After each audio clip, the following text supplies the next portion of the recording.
How's it going? Ready for Chicago? Yeah. Yeah, this is it's been a really impressive team to watch. Obviously, a team we don't know very well, and a lot of changes since the last time we saw them. Even in practice a couple of years ago here, but changes on the coaching staff, a lot of changes on the players, but playing very well. Really a good defensive team. Take the ball away, powerful up front, a lot of good, smart coverage players. Vic does a real good job with that group, and they're sound. They give you a lot of different looks. They're hard to prepare for, and they got a lot of good players.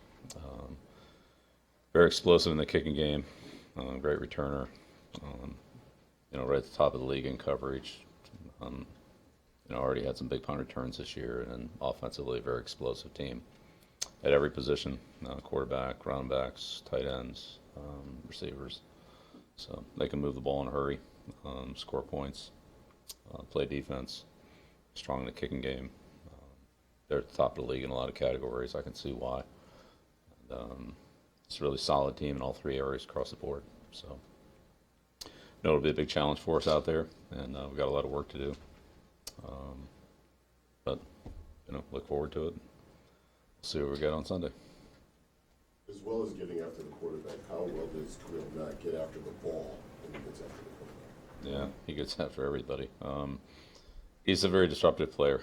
So he turns it over on sacks, strip sacks, fumbles, tip balls, interceptions. He's a really strong run player. He's a good pass rusher. He's got speed. He's got power. He's very aware and instinctive. So, yeah, he does more inside the quarterback. He knocks the ball away from him. He knocks it off running backs, too. He's tough. A challenge does it present that they disguise a lot of their coverages on defense and play a lot of different coverages back there, too? Yeah, it's going to be a lot of post-snap reads. They do a good job. Amos and the Alabama kid, yeah, Eddie Jackson, they do a really good job. They're I don't want to say interchangeable, but they can both play free safety, strong safety type roles. They're both versatile players, good tacklers. Jackson's a very instinctive player. He gets to a lot of plays that you normally wouldn't think he would get to, but he just anticipates them well. And I mean, for a young player, he's a very instinctive player. So they do a real good job. They've been very durable and dependable. They're out there every snap, so they really never come off the field. They work well together, along with the whole secondary.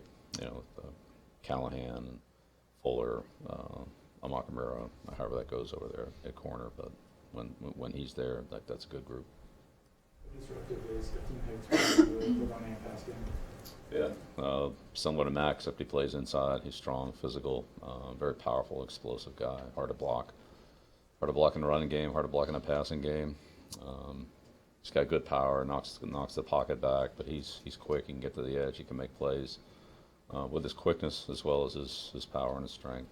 Plays hard, tough, good football player. How different are those skill sets to be disruptive as a pass rusher versus disruptive as a run defender?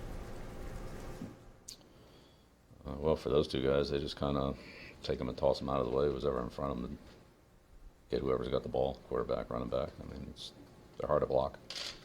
They're really, really hard to block.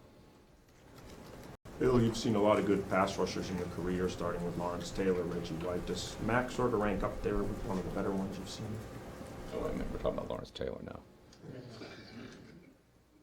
Yeah, I'm not putting anybody in Lawrence Taylor's class, so you put everybody down below that. That's with a lot of respect to a lot of good players now, but we're talking about Lawrence Taylor. Bill, does the turnover that they had at like a pass catcher in particular, does it impress you how that passing offense has come together amid that sort of? Yeah, they're very, very, very productive throwing the ball, and they got a lot of weapons. The tight ends are good, backs are good, receivers are good. They move them around. So Robinson, Gabriel, Miller, that, you know, they play in different spots. They play a lot of 12 personnel, 11 personnel, but with different personnel combinations within that, using Cohen and Howard, Sims and Burton, and again mixing up the receiver combinations and the locations and so forth. So they get the ball to a lot of different guys. It's not just one guy. They get good production from all guys in all different groups. So that makes it hard. And the quarterback is a very productive guy too, throwing and running. He's a very athletic guy that can run. He chews up a lot of yards when he scrambles. If he needs to scramble, he can scramble to extend plays, but he can scramble to run. And I don't think he's probably the third leading rusher. I mean, he's got a few yards. How fast is the Chicago team, if you watch the tape, Gabriel, Cohen in particular, how comparable is it to Kansas City? Gabriel's fast. I mean, Gabriel's real fast. Cohen's, you know, those guys gonna run. Miller's fast. Say Cohen's fast. Gabriel's, he's very fast. But he's good at a lot of things, not just speed. He's good after the catch. I mean, he's a good route runner. He's quick. Very explosive guy. He's made a couple tough catches too. I'd say balls that, you know, are hard. You know, in traffic, had to extend for him, really lay out good hands catches, get in bounds, those kind of things. He's been impressive. But Robinson, I mean, that guy's, whatever his speed is, it's good. He's always open. He's a big target, and he catches the ball well too. So he's a hard guy to cover, no matter where you are. There's a place where he can get the ball, and he gets it. He goes up and takes the ball away from a lot of defenders. Does Sonny Michel run with a lot of power for a guy his size? He runs hard. Is there any element of a guy maybe who's 215 or looking at Dion last year, maybe 200, that they can run with more power and as defenses get a little lighter as well? Yeah, well, I mean, there's different kinds of strength, and then there's leverage. So let's say leverage is more important than strength. That equalizes strength. So if you have strength and leverage, then you've got a lot of power. Less strength, better leverage is maybe better than more strength and less leverage. And so, How would you say that comes together with Sony? he runs hard. He's got good strength. He's got a long way to go. He runs hard. He's tough. So we'll see. He was talking about how he keeps going back and watching himself, and I should have made this cut, or I should have made that cut. And he feels like he's getting, gradually he's working through that, he's making the right decisions. Are you seeing sort of the same thing play out? I would agree with that. Absolutely. Yeah, I agree with that. Do you think that that's part of missing that month? I mean, is that part of the process of just? No, I think part of playing at a high level of competition against good players with good players. All players get better when they come into this league after 2 or 3 years. I don't care how good they are coming in. You play at a higher level with higher competition. I mean, it forces you to get better. If you work hard, it forces you to get better, and basically they all do. Take 2 more, guys? Bill, how much of stuff on Gilmore's consistent performance is just a credit to his study habits and sort of work behind the scenes? Yeah, it's a lot. His work ethic, his preparation, his mental toughness, just going out there every day in practice, every day, every game. Again, you play that position, it's not like you're going to be involved in 60, 70 plays like you are as a middle linebacker or defensive lineman or something like that. You get your chances, and it's a handful of chances, and those are, let's say, potentially game-changing plays. So that's the nature of the position. It takes a lot of mental toughness, a lot of concentration, a lot of resiliency. Every corner gives up a pass, every receiver drops a ball, every quarterback throws an interception. I mean, those skilled players have those kind of, play those kind of positions where there's a lot riding on a handful of plays, and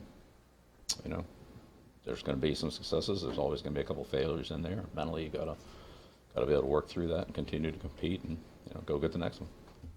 How deeply does he dive into film?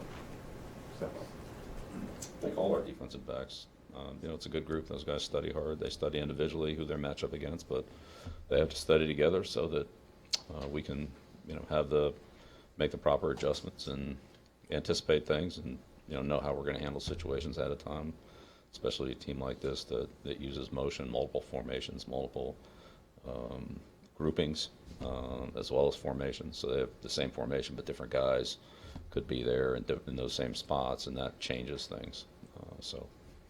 Just having that, work together, it's important, as is the individual study of your particular matchup. Chicago lost last week, and there's a lot of talk that they're using this game to try to get back on track. Kansas City last week's undefeated, sort of using the Patriots as a test. I guess, what does that mean to you that so many teams consider playing the Patriots as some sort of test or a way to get back on track? Yeah, I don't really worry about the other teams. I worry about our team. I want to try to get our team ready to go on Sunday. That's what our goal is this week. And I'm sure the Bears will be ready to go. I'm sure they'll play well. We expect them to play their best game. They probably will. And so that's what we're getting ready for. That's just something you're just used to all the time? We expect the team to play their best every week. Why would you think anything else? That's what this is. This league is. It's about competition. So. Okay. Thank you. Hey guys, on the schedule, 1:30, Akeem Hicks.